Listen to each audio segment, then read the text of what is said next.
Bonjour à toutes et à tous, chers investisseurs CLF, pour ce point de marché. Enfin, c'est plus du breaking news parce qu'il s'est passé beaucoup de choses hein, dans cette nuit de samedi à dimanche, hein, donc entre le 13 et le 14 avril 2024.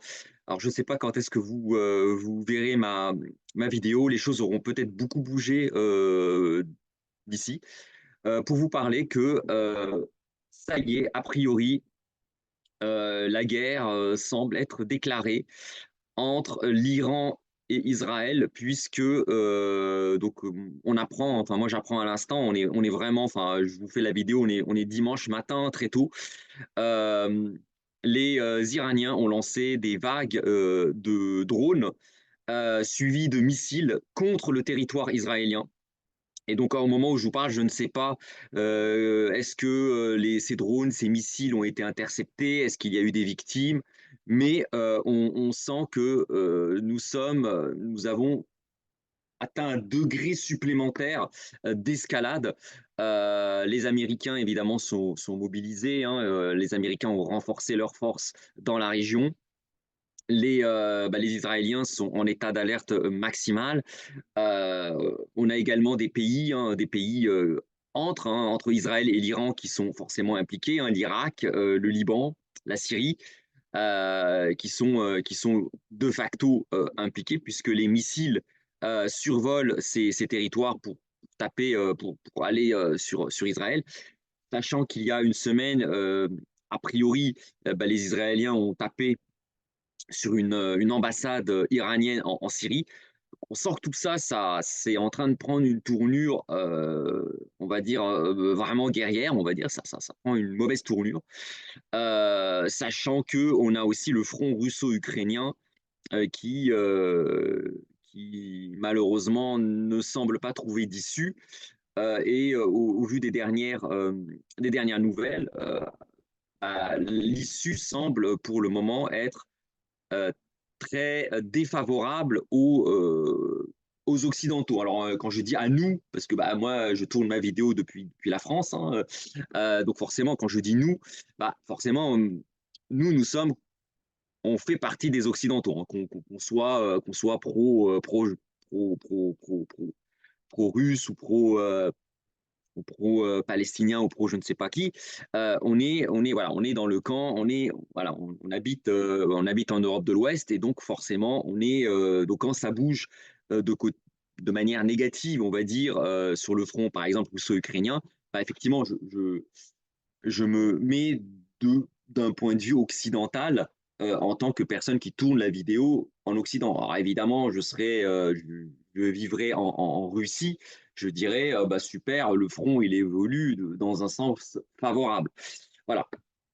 Et donc effectivement, on sent clairement qu'il y a un vrai maintenant l'apparition. Enfin, ça faisait déjà plusieurs mois, voire plusieurs années, hein, mais on a très clairement un axe hein, qui se développe hein, très clairement. On a effectivement l'Iran, la Syrie, la Russie, la Chine évidemment avec la Russie.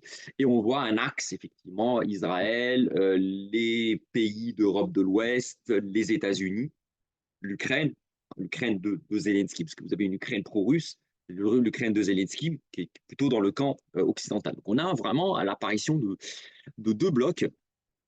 Et c'est vrai que cette situation euh, pourrait, alors attention, l'histoire ne se répète pas, pourrait ressembler un petit peu à cette mécanique des alliances qu'on a pu observer lors du déclenchement de la Première Guerre mondiale. Là, a priori, hein, alors, cette nouvelle, hein, c'est cette attaque iranienne qui est en cours, on ne sait pas trop, on sait pas, enfin, au moment où je vous tourne la vidéo, on ne sait pas sur quoi ça va aboutir, mais elle était anticipée, elle commençait déjà à être anticipée par les marchés le vendredi. Moi, je suis les marchés, j'ai vu les marchés actions décrocher brutalement vendredi après-midi. On a vu l'euro beaucoup baisser et l'or qui a augmenté. On avait déjà des signes précurseurs sur les marchés qui laissaient à penser qu'il y allait se passer quelque chose ce week-end. Et effectivement, au moment où je vous parle, il se passe des choses entre l'Iran et Israël. Donc c'est quand même la première attaque frontale euh, iranienne contre Israël qu'on a pu observer depuis très longtemps. Alors, on a eu, hein, quand le Hezbollah tape sur Israël ou quand les Houthis tapent sur Israël, on sait très très bien que ce sont des proxys iraniens. Là, ce qui est nouveau, c'est qu'on a l'Iran directement, en fait, qui envoie des frappes sur Israël. Et ça, c'est nouveau et c'est assez anxiogène, on va dire. Alors, maintenant, c'est important aussi de voir les dessous de table. Le but, c'est pas de faire du sensationnel. Moi, c'est pas trop mon truc. Euh,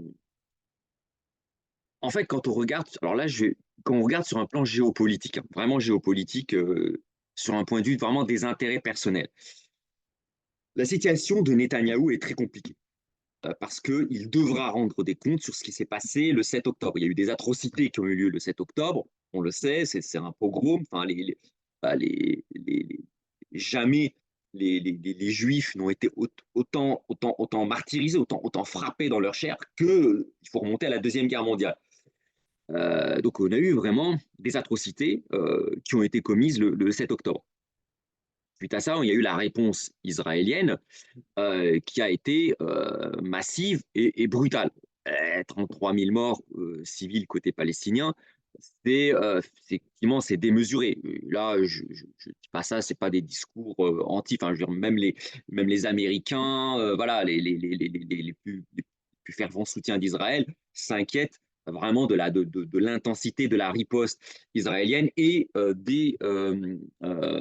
aussi des souffrances subies par les Palestiniens à Gaza, mais également en Cisjordanie. C'est-à-dire qu'on a eu aussi, on a quand même le nombre de morts en Cisjordanie grimpe en flèche par des exactions qui sont commises par entre guillemets, des colons israéliens en Cisjordanie. Alors là encore, hein, si par exemple, vous suivez Habib Meyer qui défend les Français de l'étranger, donc en Israël, pour lui, il n'y a pas de colonie, il dit il n'y a pas de colons juifs en Judée. Bon, je ne vais pas rentrer là-dessus, hein, c'est pas mon sujet, mais on a aussi le nombre de morts palestiniens qui grimpent en flèche en Cisjordanie, qui n'est pas du tout administré par le Hamas. C'est l'autorité palestinienne qui gère la Cisjordanie.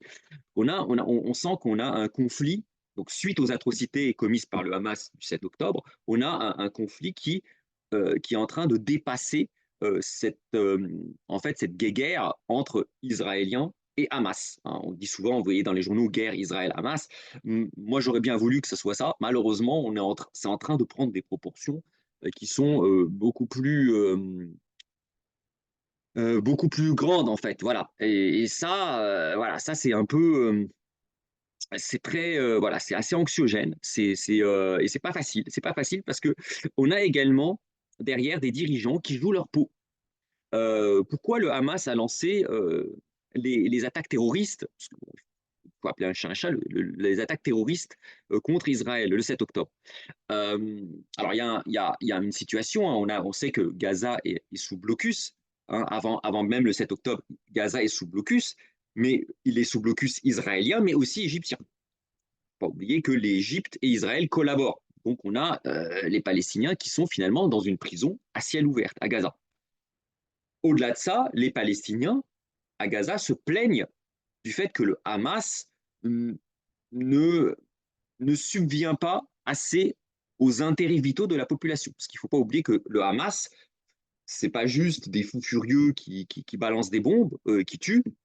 Vous avez aussi, le Hamas administre aussi la zone de Gaza, c'est-à-dire qu'ils sont aussi responsables de nourrir la population, de subvenir aux besoins de la population. Et la population, une grosse partie de la population palestinienne était mécontente de la manière dont le Hamas gère l'enclave palestinienne.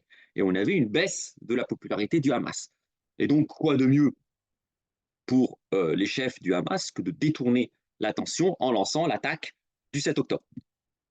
D'un autre, Netanyahou a aussi fait une énorme erreur, une faute, on va dire une faute politique. Pourquoi? Parce que Netanyahou, pour être élu, il s'appuie sur l'extrême droite, l'ultra-droite israélienne, donc notamment les représentants des colons israéliens en Cisjordanie. Et pour s'attirer les voix de cette extrême droite, il a positionné l'armée israélienne en Cisjordanie pour protéger les colons. Et il a laissé évidemment dégarni la zone frontalière entre la bande de Gaza et le sud d'Israël. Voilà. Donc moi, c'est sûr que je ne tomberai pas dans les théories complotistes qui disent que enfin, vous avez des théories complotistes qui disent que ce sont les Israéliens eux-mêmes qui ont provoqué le 7 octobre. Bon, ça, je rentrerai bien sûr. Enfin, moi, je ne crois pas trop à ça. Par contre, ce qui semble être validé, vérifié, et il y a même voilà, des quotidiens israéliens qui en parlent, c'est que Netanyahou, pour des raisons politiques et pour plaire à une partie de cet électorat d'ultra-droite, a retiré des troupes du sud d'Israël pour les placer en Cisjordanie, laissant le sud d'Israël à la merci des attaques terroristes. Et malheureusement, ce qui a été tué, le grand nombre de morts du 7 octobre, c'était même pas des Israéliens pro-Netanyahou, c'était dans les kibboutz, c'était des Israéliens, des Juifs qui vivaient là depuis très longtemps, bien avant la création d'Israël. Mais malheureusement, cet électorat-là n'était pas forcément la cible, la priorité de Benjamin Netanyahou. Lui voulait, enfin c'est politique, hein. Et donc, évidemment, Netanyahou, il aura des comptes à rendre. Ce que je vous dis là, ce n'est pas un scoop que je vous annonce, hein. En Israël, il y a une enquête, des enquêtes sur la manière dont Benjamin Netanyahou a géré, a pu laisser cette attaque du 7 octobre se produire.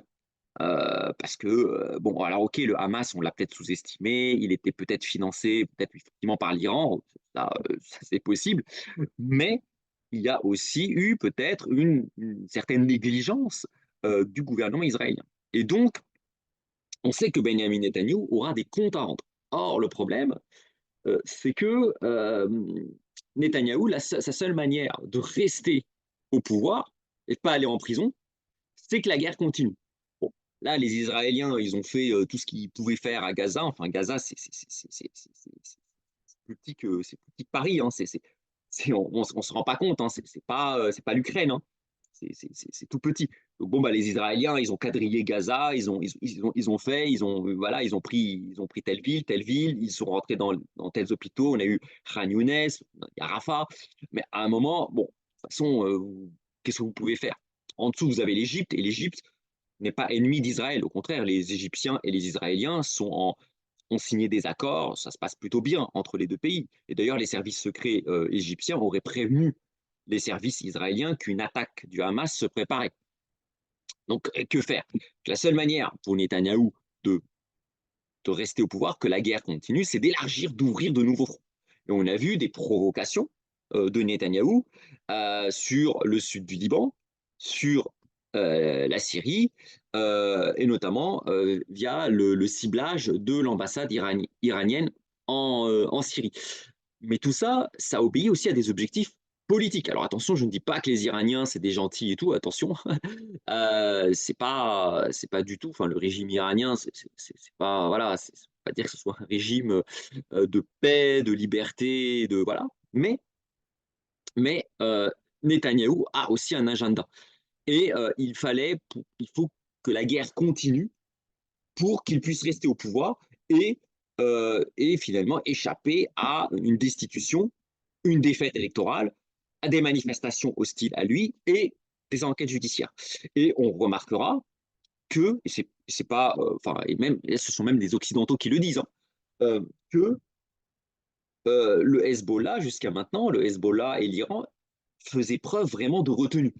On voyait bien que c'était vraiment Netanyahou qui provoquait, qui lançait des frappes sur le Liban, sur la Syrie, pour essayer d'élargir le conflit. Le Hezbollah, ils sont restés assez... Alors évidemment, dans la rhétorique, c'est le Hezbollah, oui, il soutient le Hamas, c'est très bien le 7 octobre, mais quand on lit entre les lignes, on voit que le Hezbollah et l'Iran, après le 7 octobre, ils étaient très embarrassés.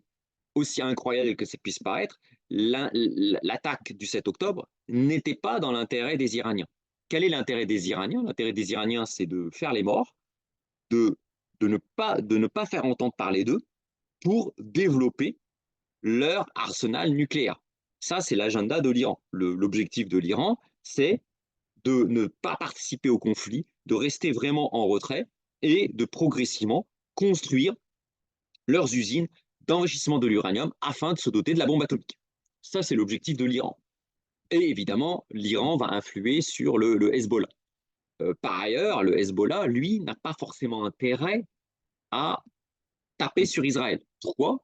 Parce que le Hezbollah, il ne faut pas oublier que le Hezbollah doit aussi est soumis aussi à une contrainte de popularité par rapport à l'opinion publique libanaise. Et les Libanais, alors moi je suis d'origine libanaise, le Liban, les Libanais en général, dans leur grande majorité, ne veulent surtout pas.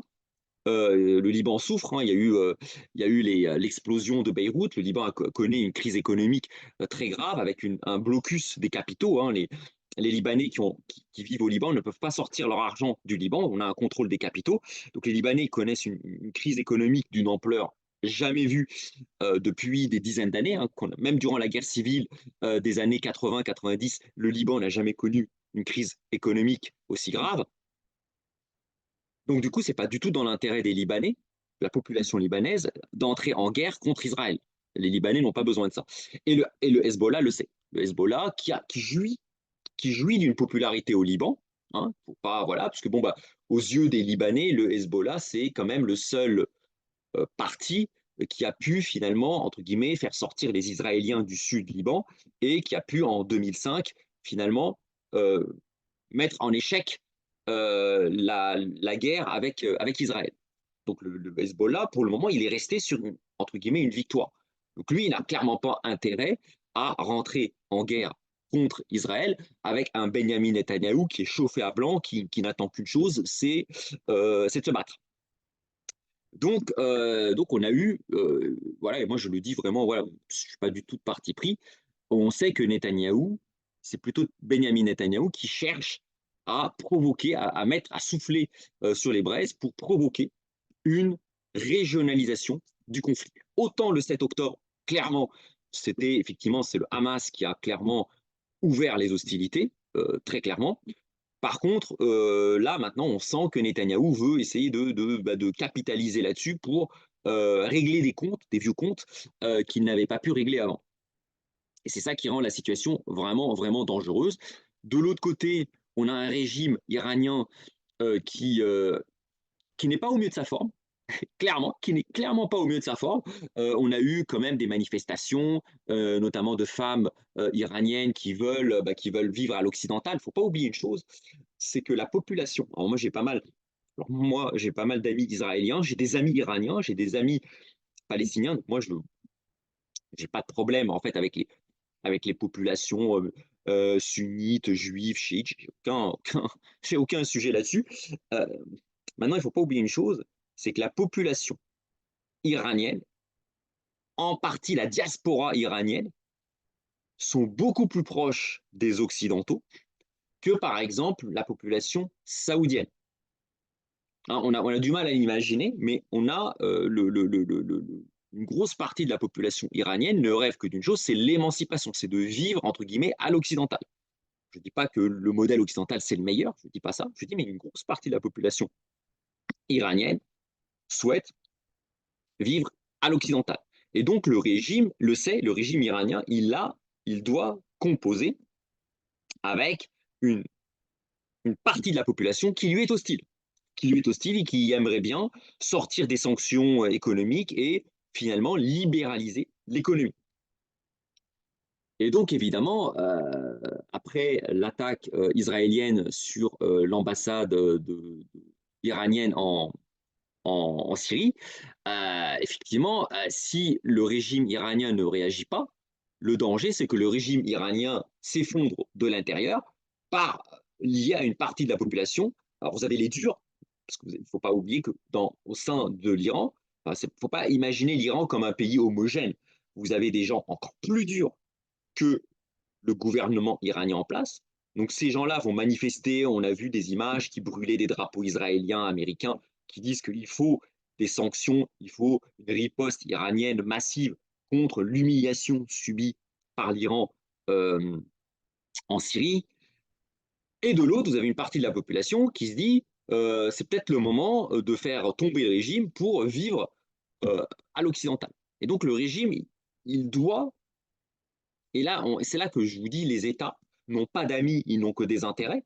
Donc l'État iranien, le régime iranien, il ne pouvait pas ne pas riposter contre Israël. C'est pas, voilà, c'est ce que je dis là, c'est pas un appel à la guerre et tout ça. C'est pas du tout. Et d'ailleurs, vu le métier que je fais, j'ai clairement pas intérêt à ce que ça continue à s'envenimer très clairement.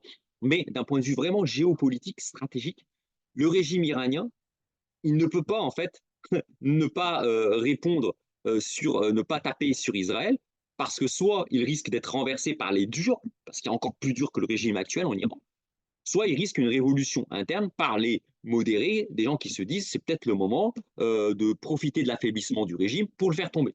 Il devait envoyer un signal. Et maintenant, la question, pour le moment, on n'a pas forcément la réponse au moment où je vous parle, est-ce que c'est une escalade maîtrisée?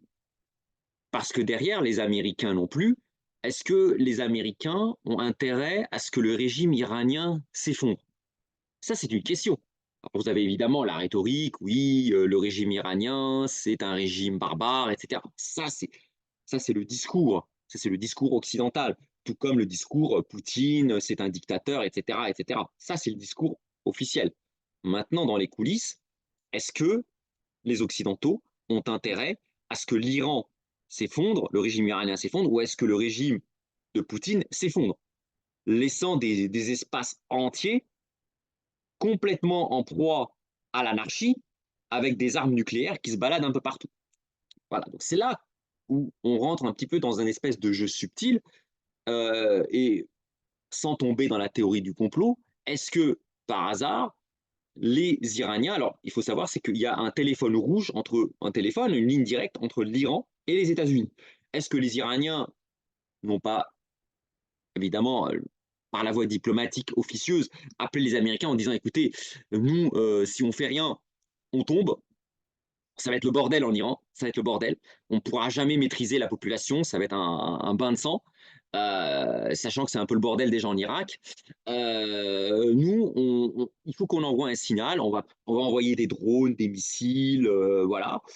On va essayer de viser des zones en Israël où, bon, il n'y aura pas de morts et tout, ça fera du spectacle, il y aura de belles images où on montrera le ciel d'Israël qui s'illumine avec des missiles iraniens qui arrivent, le dôme de fer qui arrête les missiles, donc ça fait un espèce de feu d'artifice pour envoyer un signal à la rue comme quoi on a réagi. Il est possible hein, que les dirigeants iraniens disent aux Américains, écoutez, on va répondre, on va riposter.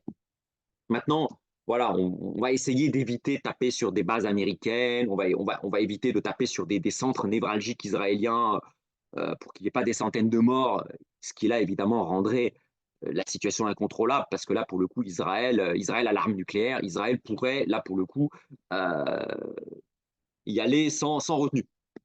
Et il est possible, donc là j'essaye d'être optimiste, peut-être qu'il est possible que euh, effectivement de manière tout à fait officieuse, que finalement les diplomates iraniens, israéliens et américains discutent entre eux en se disant, OK, on va répliquer, on va envoyer des missiles, mais on va s'arranger pour que ces missiles ne fassent pas des dégâts civils, ne tuent pas des personnes, des gens en masse, de manière à ce que ça soit spectaculaire, à ce que les journaux, qu'il y ait des gros titres dans les journaux, mais que ça soit juste voilà, pour sauver la face.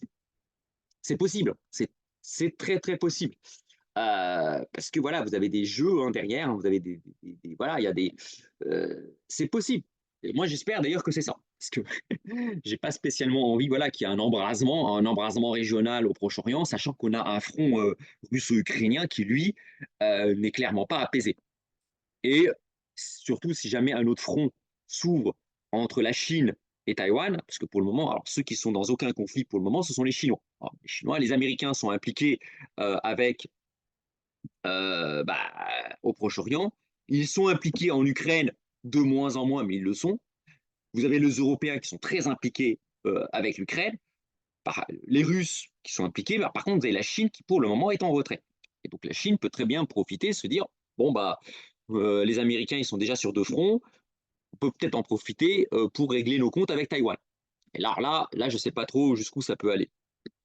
Donc voilà. En fait, on a aujourd'hui, comment je vous parle, deux possibilités. Soit on va en rester là, voilà, ça va être spectaculaire, vous allez dimanche soir, enfin ce soir, Euh, vous allez avoir les gros titres avec des images du ciel israélien illuminé par les missiles iraniens qui viennent s'écraser sur le dôme de fer, avec peut-être deux, trois missiles qui tombent sur le sol israélien pour montrer que oh là là, l'Iran a attaqué, etc. Le régime iranien s'en tire en disant bah ça y est, nous on a lavé l'honneur.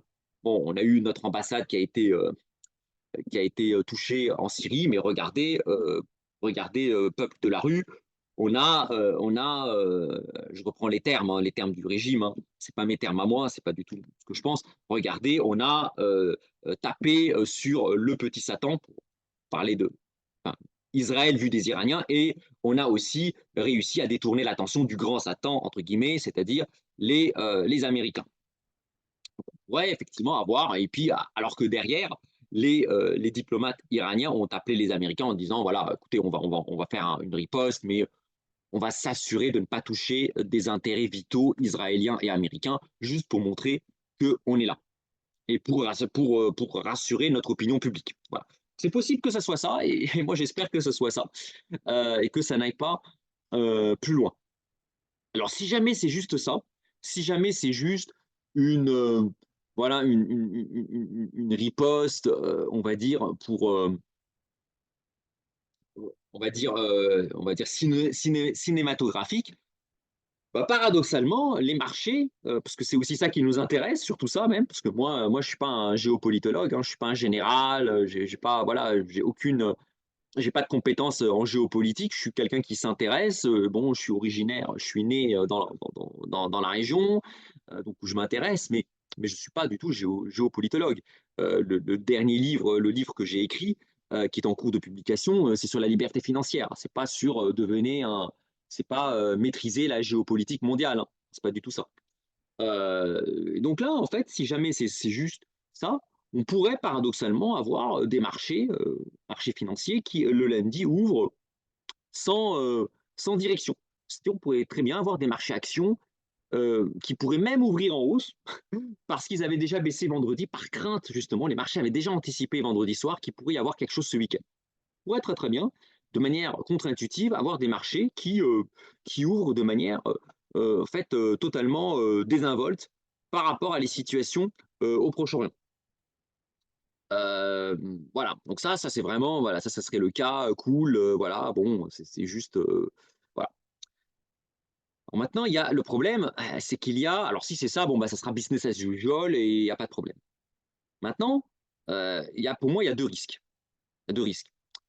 Le premier, c'est que Netanyahou, parce que moi, je pense de mon côté, je pense que l'Iran n'a pas intérêt à aller trop vite, trop fort.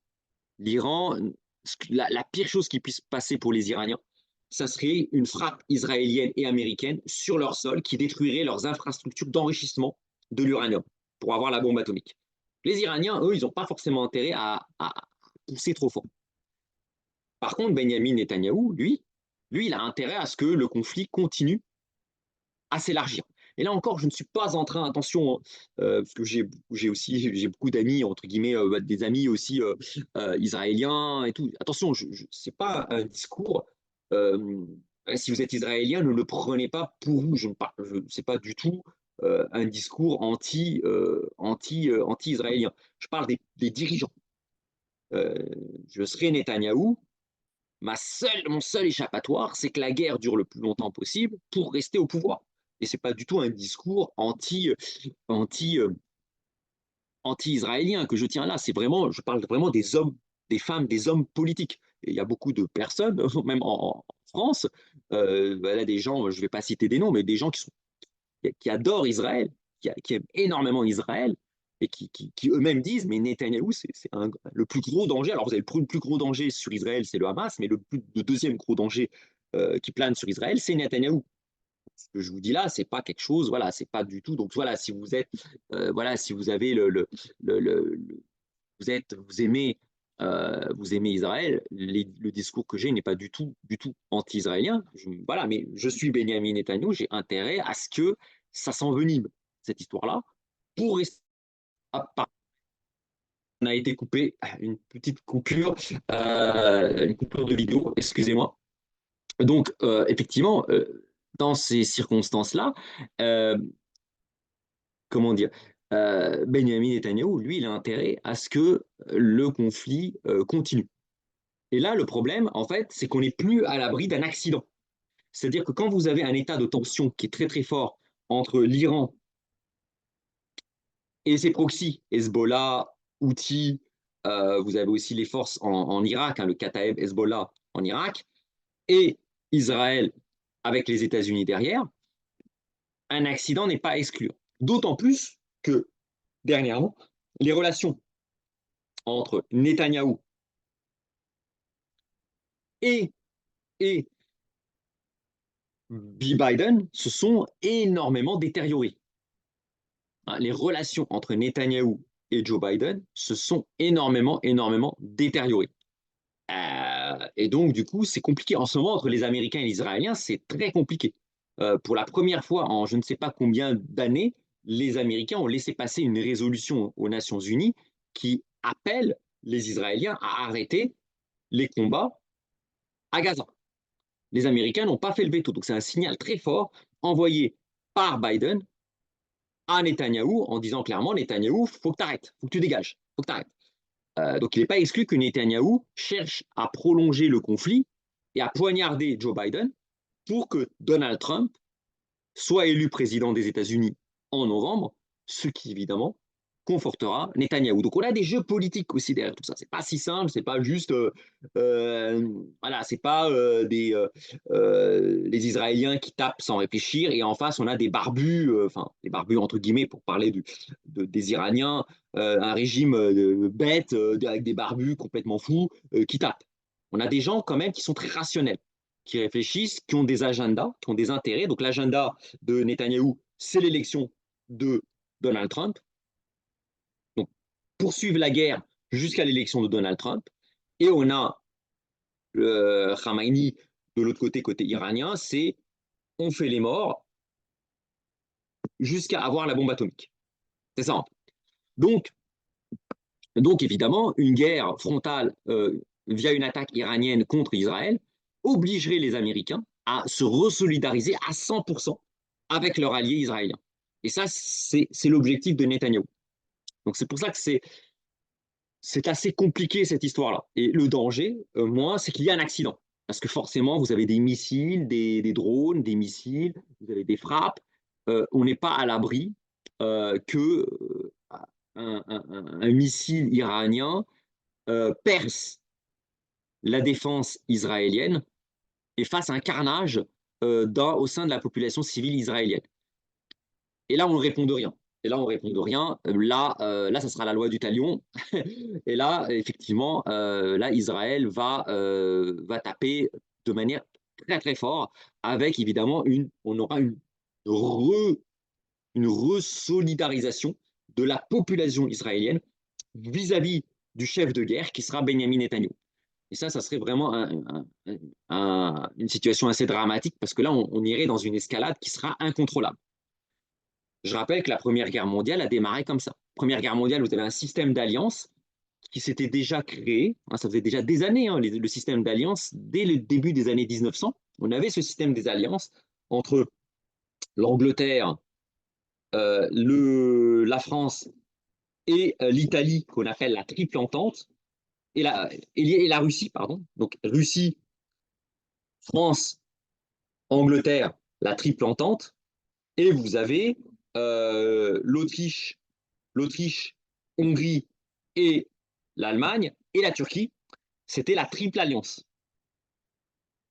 Et ce jeu des alliances, qui était au départ un jeu d'alliance défensif, il a suffi d'une braise, d'une mèche, c'était l'attentat de Sarajevo, qui a provoqué l'engrenage de la Première Guerre mondiale. Hein, vous avez l'archiduc autrichien qui est assassiné par un Serbe, l'Autriche-Hongrie déclare la guerre à la Serbie, la Russie, alliée de la Serbie, déclare la guerre à l'Autriche-Hongrie, l'Allemagne, alliée de l'Autriche-Hongrie, déclare la guerre à la Russie, la France et le Royaume-Uni déclarent la guerre à l'Allemagne, et enfin, évidemment, la Turquie et les Anglais qui avaient des intérêts justement, enfin, Si vous avez vu le film Laurence d'Arabie, la Turquie et l'Angleterre se déclarent la guerre, ce qui allait provoquer quelques temps après le désastre des Dardanelles. On voit que ce système d'engrenage a fini par aboutir au premier conflit mondial. Et la situation actuelle pourrait très bien déraper, sachant qu'on a aussi le front ukrainien qui est encore ouvert, pourrait déraper à un engrenage par un système des alliances en cascade, à un conflit beaucoup plus global, où on aurait vraiment une vraie guerre, une guerre de haute intensité qui met en jeu des grosses puissances, notamment la Russie, des pays de l'OTAN, la Chine qui, quelque part, serait bien obligée de prendre son parti, parce que la Chine, aujourd'hui, est en grosse crise économique. La Chine subit une crise économique majeure. Regardez les bourses chinoises qui sont quasiment à 40% de baisse depuis 2021. Donc la Chine pourrait très très bien rentrer également en conflit aux côtés de la Russie. Non pas par amitié avec la Russie, hein, les Russes, moi je connais, j'ai aussi des amis russes, des amis ukrainiens, les Russes ont une mentalité plus proche des Occidentaux, des Européens, parce qu'une grosse partie de la Russie, de la population russe, elle est concentrée sur la partie européenne de la Russie. Donc les Russes ont un esprit plus proche des Européens que des Chinois. Mais le jeu des alliances, le jeu des intérêts géopolitiques pourrait effectivement faire basculer la Chine du côté de la Russie. Et là, on aurait vraiment une vraie guerre mondiale. Et là, pour le coup, ça peut devenir très compliqué. Donc, si jamais les marchés commencent à anticiper vraiment un dérapage et une extension du conflit, une vraie extension du conflit, c'est-à-dire une vraie guerre entre l'Iran et Israël, pas pour le moment, on a quelques missiles qui partent et tout, mais une vraie guerre avec l'engagement de troupes, avec les Américains qui rentrent dans le conflit, là, on pourrait effectivement, ça peut, sur les marchés, partir dans tous les sens. Alors moi, enfin, j'ai quand même réfléchi à un scénario parce que bon, bah, j'ai quand même de l'argent qui est placé, donc je suis quand même obligé de prendre en compte ça. Alors moi, mon scénario, si jamais ça part un petit peu en cacahuète, pour moi, les actions, ce qui pourrait arriver, on pourrait avoir une première très forte baisse des actions, un peu comme on l'a vu après la guerre en Ukraine, quand la Russie a envahi l'Ukraine, on a eu un état de stupéfaction. Les marchés actions qui se sont quand même effondrés, on a eu quand même 20% de baisse sur les marchés actions. On pourrait avoir une très forte baisse des actions qui sera suivie dans un second temps d'une remontée des actions. On pourrait avoir un V quelque part, donc une très forte baisse des actions, parce qu'il y aura un état de stupéfaction, une stupeur, l'inconnu, un peu comme après le Covid, euh, suivi d'un rebond des marchés actions parce qu'on aurait des économies occidentales qui rentreraient en économie de guerre. Pour le moment, la Russie est en économie de guerre, mais pas les Occidentaux. C'est pour ça que les Occidentaux, notamment les Français, alors on se moque beaucoup de l'armée française, la France, elle a certes du retard par rapport à l'armée russe, mais le côté positif, c'est que l'armée française n'est pas en économie de guerre. Pour le moment, la population française ne se sent pas du tout concernée par la guerre entre la Russie et l'Ukraine. Pour les Français, cette guerre entre Russie et Ukraine, c'est une affaire de dirigeants. Néanmoins, si le conflit devait vraiment s'étendre, euh, la France, chaque Français, voilà, pourrait se sentir concerné. Et là, il ne faut pas sous-estimer la capacité du peuple français à se mobiliser, à avoir un réflexe patriotique pour défendre la patrie. Il ne faut pas sous-estimer, voilà, la France, ça fait très longtemps qu'on n'a pas été en guerre, on ne se sent pas concerné par le conflit ukrainien. Alors les dirigeants, oui, mais pas le peuple. Mais si jamais les Français et les Américains commençaient à se sentir vraiment concernés par le conflit, comme les Israéliens le sont, les Israéliens, eux, dans leur esprit, ils sont en guerre, il ne faut pas sous-estimer la capacité des Occidentaux à très vite relancer la machine de guerre et à faire un grand bond en avant au niveau de l'arsenal militaire. Ça, il ne faut pas le sous-estimer. Voilà, faut faire attention à ne pas. Voilà, il ne faut pas sous-estimer la résilience aussi côté occidental. Voilà. Là, effectivement, les Occidentaux, ça donne l'impression d'être un petit peu un peu embrumé parce que effectivement, bah, les pays occidentaux, ce sont des démocraties. Les dirigeants occidentaux ne peuvent pas faire ce qu'ils veulent. Donc, ils doivent composer avec leurs opinions publiques qui, pour le moment, ne se sentent pas concernées par tout ce qui se passe en Ukraine, en Russie, en Israël, en Palestine, tout ça.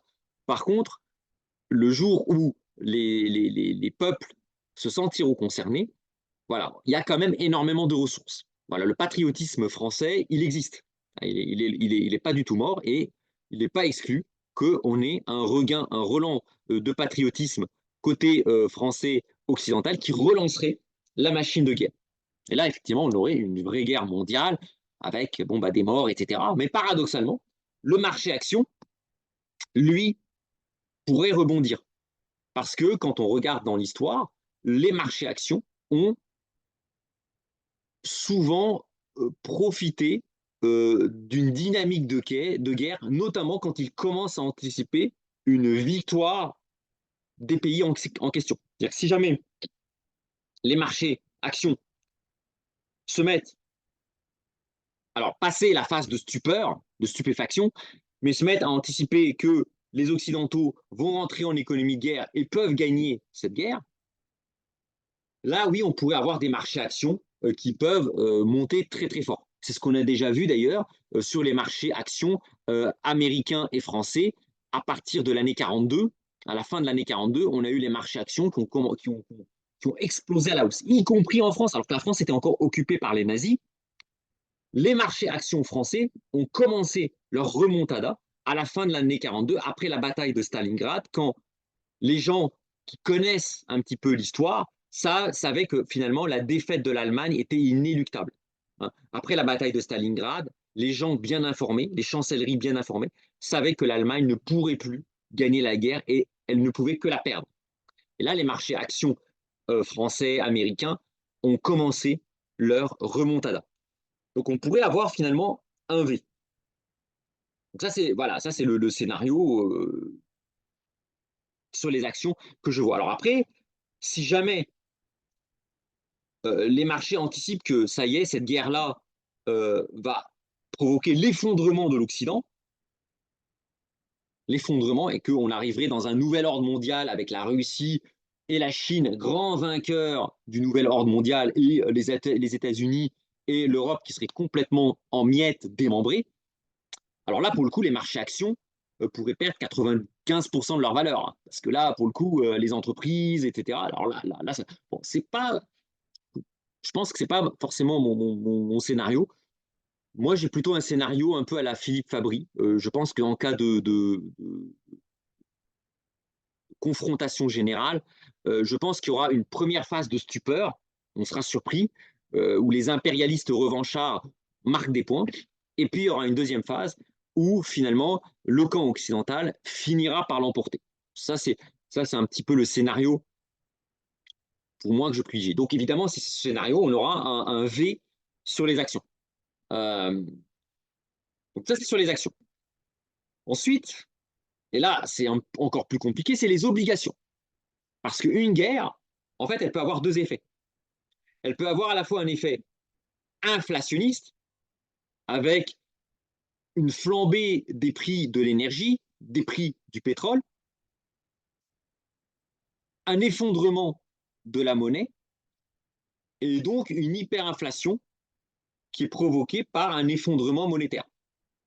Comme disait par exemple Charles Gave, l'inflation est un phénomène monétaire. Et donc là, évidemment, si on a ce scénario d'hyperinflation, à terme, les obligations s'effondreront, elles perdront de leur valeur.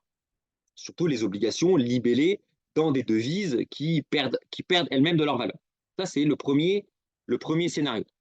Maintenant, il y a un deuxième scénario qu'il ne faut pas sous-estimer, qu'on a observé lorsqu'il y a eu la guerre du Golfe, la première guerre du Golfe, lorsque Saddam Hussein a provoqué l'effroi en envahissant le Koweït. On a eu un choc pétrolier, et paradoxalement, ce choc pétrolier a provoqué un choc déflationniste, c'est-à-dire que les gens ont arrêté de consommer, on a, les gens ont arrêté de voyager, ils ont arrêté de prendre l'avion, ils ont arrêté de consommer, ils n'ont plus rien fait. Et là, on a eu ce qu'on appelle un choc déflationniste. Et on peut très très bien avoir un choc déflationniste, c'est-à-dire que les gens arrêtent de consommer. Vous savez, si plus personne ne consomme, les prix ils baissent, hein. C'est l'offre et la demande, hein. Si plus personne ne... Alors, à part aller manger, boire, se loger, mais si plus personne voyage, si aux Jeux Olympiques qui va y avoir lieu en France, là, plus personne ne va voir les Jeux Olympiques en se disant, oh là là, il y a un risque d'attentat, on ne va pas voir les Jeux Olympiques, on se calfeutre chez nous, vous allez paradoxalement avoir un effondrement des prix. Et donc, qui dit effondrement des prix, dit baisse des taux. Les banques centrales seront obligées de baisser les taux pour arrêter la déflation. Or, quand les taux baissent et que vous avez une déflation, au contraire, les obligations, elles augmentent. Et dans ce cas-là, c'est très très bien d'avoir des obligations en portefeuille. Alors moi, si j'étais devin, alors là, enfin, j'ai pas de boule de cristal. Si je savais tout ce qui allait se passer, je serais pas là devant vous, hein. Ça serait tellement facile, on va dire, si je savais à l'avance tout ce qui allait se passer, bah, je veux dire, j'ai qu'à passer quelques ordres en bourse et je deviens multimillionnaire et le jeu est terminé pour moi, hein. Cocotier et tout ça. Donc, je ne sais pas ce qui va se passer, mais je vous donne un petit peu les, les, les, les, les scénarios possibles. Donc, moi, ce que j'espère, très sincèrement, c'est que c'est alors aussi pour mon business personnel, parce que moi aussi j'ai des intérêts personnels, hein, comme chacun d'entre nous. Moi, ce que j'espère, c'est que cette histoire entre l'Iran et Israël, ça en reste, voilà, vous avez quelques missiles comme ça qui partent, euh, et, euh, et puis puis on en reste là, en fait. Voilà, l'Iran a l'honneur sauf, voilà, on a montré à la rue on a pu taper Israël, super, top. Les Israéliens, de leur côté, bon, voilà, nous, on a sur 100 roquettes tirées par l'Iran, on en a intercepté 99. Et puis, le missile iranien, il est tombé dans le désert du Negev, ça a tué trois chèvres. Bon, tout le monde est à son honneur sain et sauf, et ça en reste là. Voilà. Ça serait vraiment un scénario idéal, on va dire, et que dans le même temps, et donc là, du coup, entre Israël et l'Iran, ça se calme, voilà, et que entre-temps, vous avez Donald Trump qui arrive au pouvoir en novembre et qui, entre guillemets, règle la guerre entre l'Ukraine et la Russie en 24 heures, comme il le dit lui-même, en disant, écoutez, en Ukraine, il y a des zones qui sont pro-russes. On sait que le Donbass et la Crimée sont pro-russes. C'est pas moi qui le dis. La population criméenne et du Donbass, elle se sent beaucoup plus russe que ukrainienne. Ça, c'est pas moi qui le dis, hein.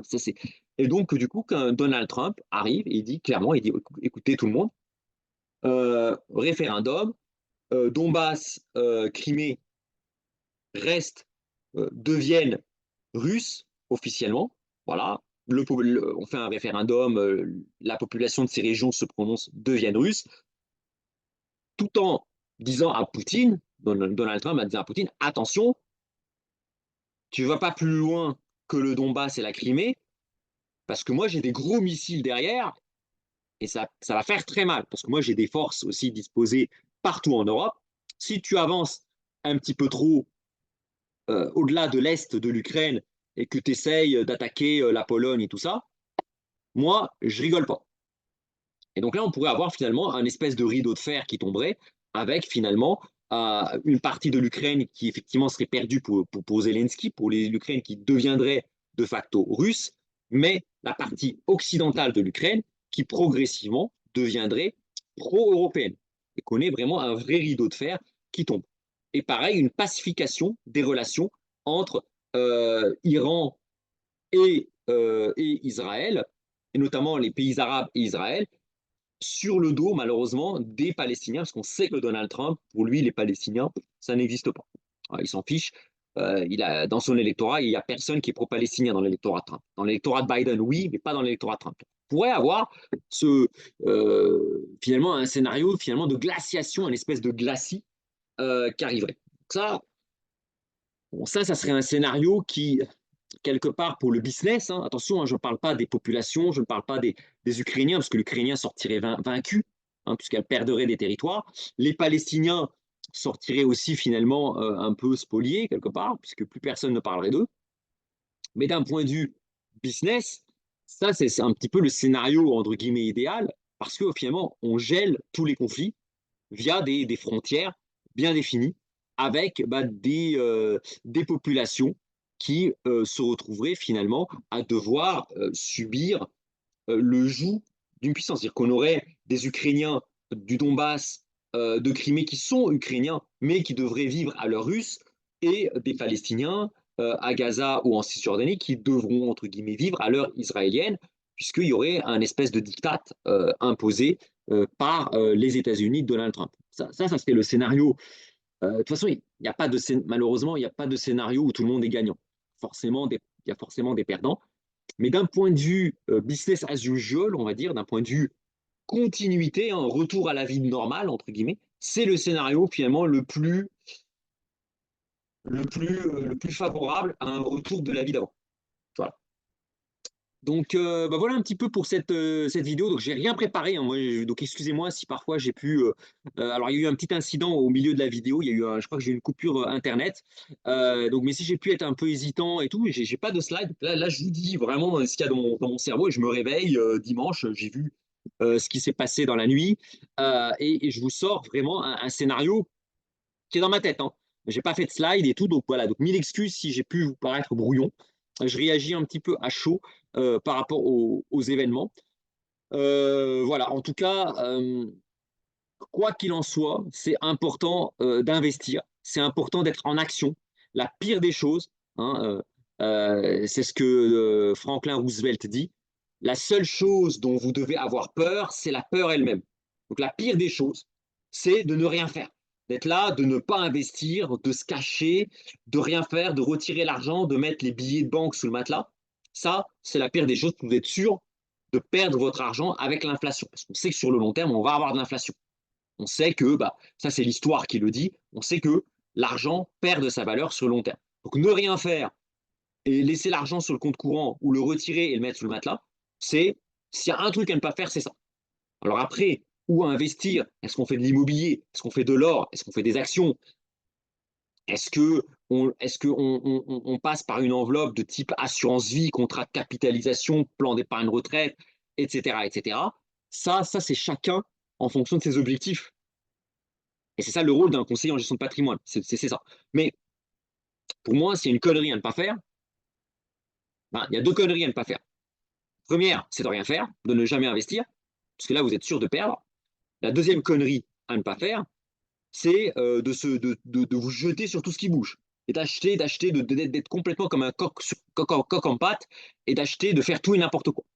Donc il faut réfléchir, investir intelligemment et construire une stratégie d'investissement. C'est un petit peu ce que je fais. Vous voyez, moi, voilà, je suis en train d'esquisser, hein, à la lumière des événements, là, de tout ce qui se passe, une stratégie d'investissement pour protéger mon patrimoine et essayer alors, soit de perdre le moins possible, soit de gagner, si possible, de gagner de l'argent sur les marchés. Voilà. Voilà un petit peu sur ce que j'avais à dire de tout ça. Donc, si ça se trouve, au moment où vous verrez ma vidéo, bah, la situation économique, enfin la situation militaire aura énormément évolué. Ça se trouve, tout sera fini, il n'y aura plus rien. Si ça se trouve, ça sera le début de la Troisième Guerre mondiale. On n'en sait rien. Voilà, en tout cas, moi, prenez bien soin de vous, en tout cas, de vos familles. C'est le plus important, de vos proches. Hein, chaque jour qui passe, c'est un jour où il faut profiter de la vie, hein, parce que de toute façon, on va tous mourir à terme. Donc ça, c'est bon, c'est la vie qui est comme ça. Donc, profitez bien, passez une bonne journée, un bon week-end, un bon début de semaine si vous visualisez ma vidéo que en début de semaine prochaine. Et puis moi, bah écoutez, je vous donne rendez-vous à bientôt pour un nouveau point de marché. Voilà, bah écoutez, je vous souhaite, prenez bien soin de vous, et moi je vous dis à très bientôt. Salut tout le monde!